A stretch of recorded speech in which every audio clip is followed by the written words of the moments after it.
¿Cómo están? Buenos días. Mi nombre es Alejandro Mejía Ortiz y soy socio de CMM Abogados. Actualmente dirijo el área de White Collar Crime y vengo a desarrollar este pequeño video para hablar sobre la importancia de integrar algunas normas al Código de Extinción de Dominio con el fin de que existan unas reglas y unas pautas claras de juego. Vamos primero con el contexto. Digamos que en el vasto universo del derecho colombiano hay un tema que es de particular importancia para el empresariado colombiano, que frecuentemente ha sido visto como un mito urbano y no como una situación que genere transparencia y claridad. Esa es la extinción de dominio.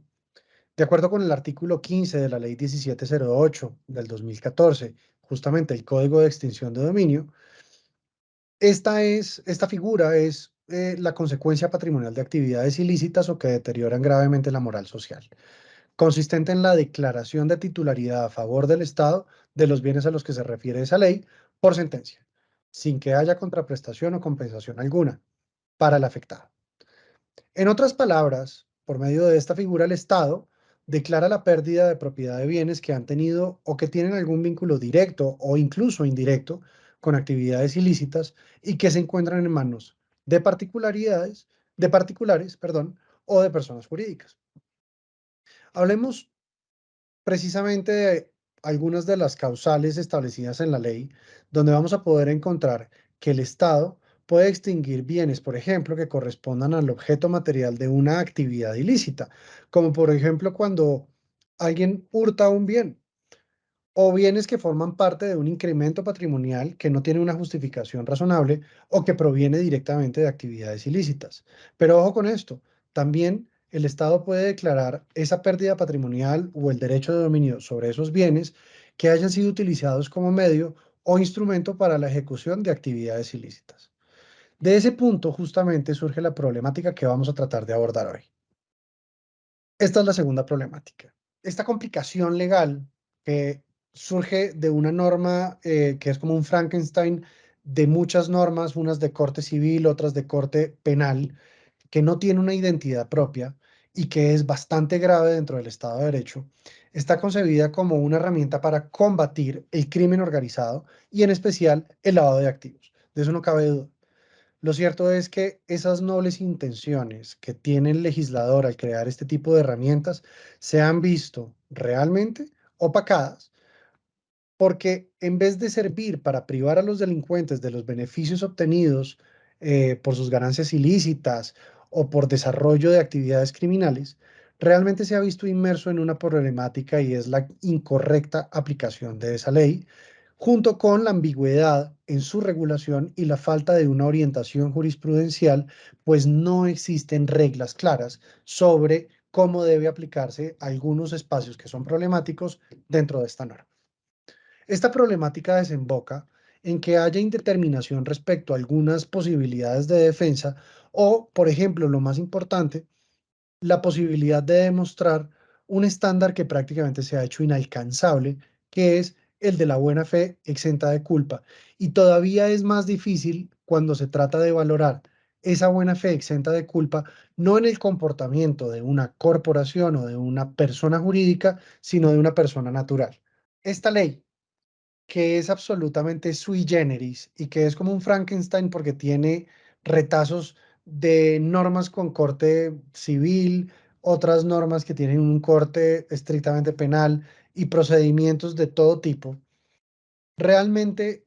estaba concebida como un instrumento para combatir el crimen organizado, en especial el lavado de activos. Sus orígenes son o datan más o menos de los años 90. Y lo cierto es que ha opacado toda esa configuración ambigua de la ley con una verdadera intención que era noble y que era importante, lo cual era privar a los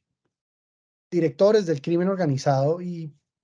a las personas que se involucraban dentro de estas actividades ilícitas a obtener beneficios patrimoniales con ocasión del crimen. Pero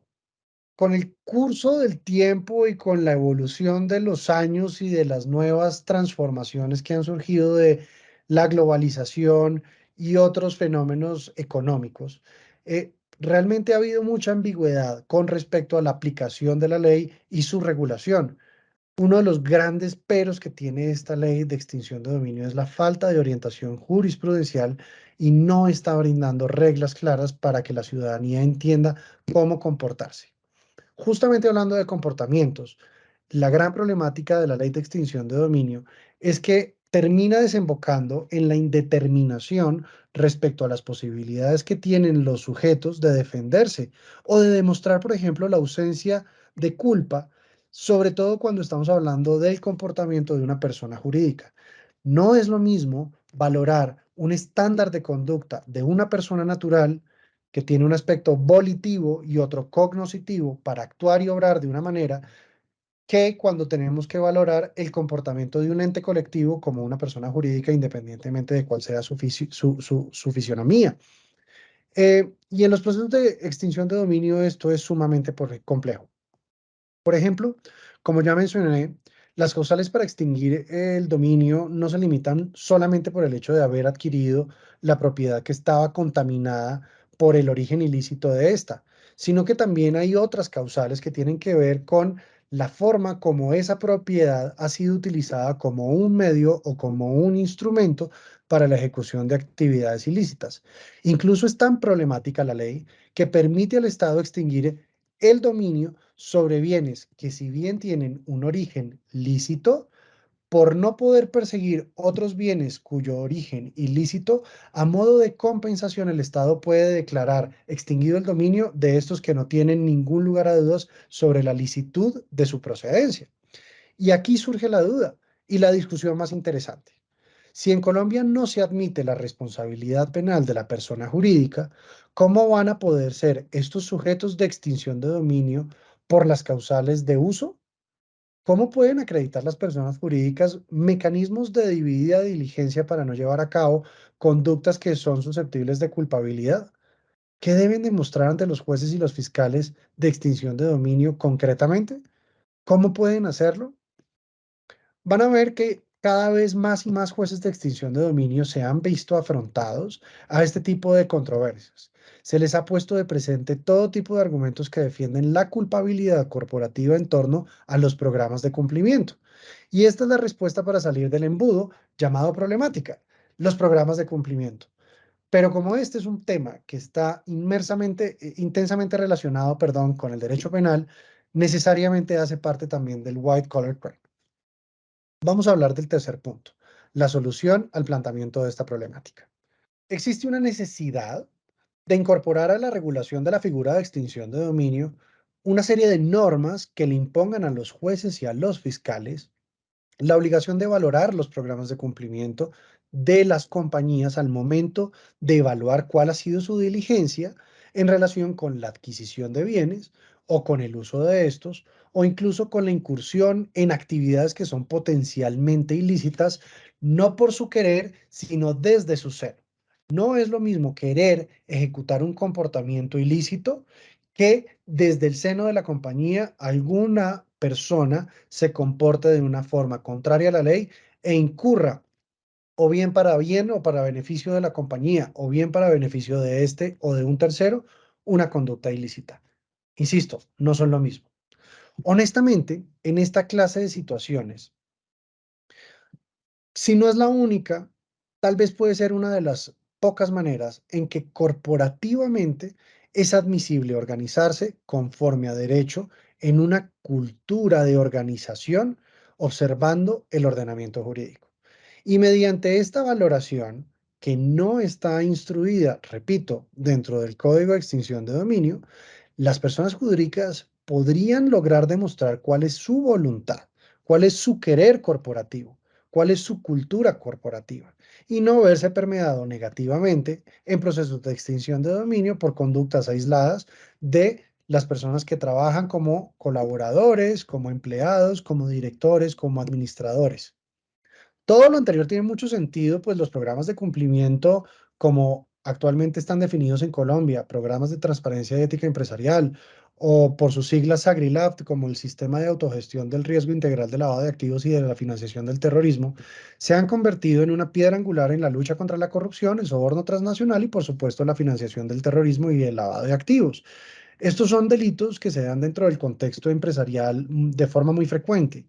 pero su reconocimiento en los procesos de extinción de dominio es prácticamente nulo. Y lo que más preocupa es que ni los jueces ni los fiscales tienen el entrenamiento y el conocimiento sobre cuáles son las pautas de conducta que ese tipo de normas exigen y demandan sobre el comportamiento del empresario.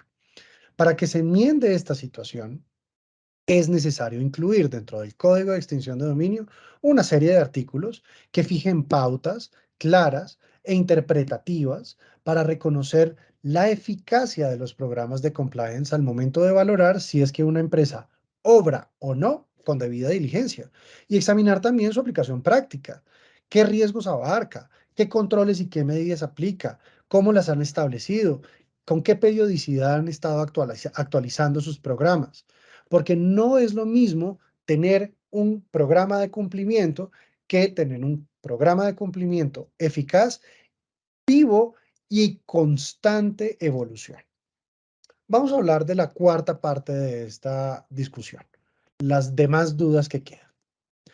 Y como es frecuente, en el mundo de las nuevas ideas, la solución a una problemática llega con más dudas o baches que con soluciones. En este punto pueden estarse ustedes preguntando, ¿qué es la debida diligencia? ¿Qué es la buena fe exenta de culpa? ¿Cómo pueden llegar a alcanzarse esos estándares de una forma eficaz desde o a través de un programa de cumplimiento? Honestamente, es frecuente ver que en sentencias y en resoluciones de extinción de dominio, adoptadas tanto por los fiscales como por los jueces, según sea el caso, la debida diligencia y la buena fe exenta de culpa parecen ser conceptos inalcanzables, sobre los que solo se han visto como retahílas de palabras sin que realmente haya un análisis pormenorizado y de fondo. Pero digamos que la respuesta a estas preguntas puede absolverse mediante la misma solución que ya hemos planteado. Mediante esa nueva regulación que debería darse a la normatividad del Código de Extinción de Dominio, en donde se incluya la valoración de los programas de cumplimiento, como sucede en el Código Penal español a la hora de valorar los programas de compliance para determinar si una empresa puede hacerse a una eximente o a una causal de exoneración de responsabilidad penal,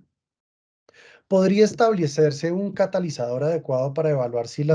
es que las empresas han adoptado prácticas de cumplimiento que sean efectivas y se les pueda o no perseguir el derecho de dominio sobre sus bienes. De paso,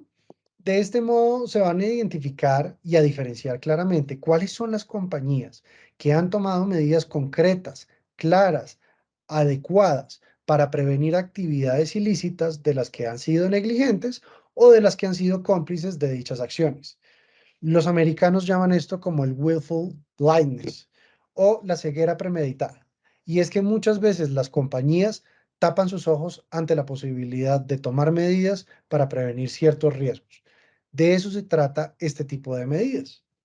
Lamentablemente, hasta la fecha, la extinción de dominio en Colombia ha carecido de una aproximación sistemática y coherente hacia el compliance, en la medida en que todavía no hay una exigencia a los jueces y a los fiscales de que evalúen y de que conozcan que en ciertas compañías, en ciertas corporaciones existen programas de cumplimiento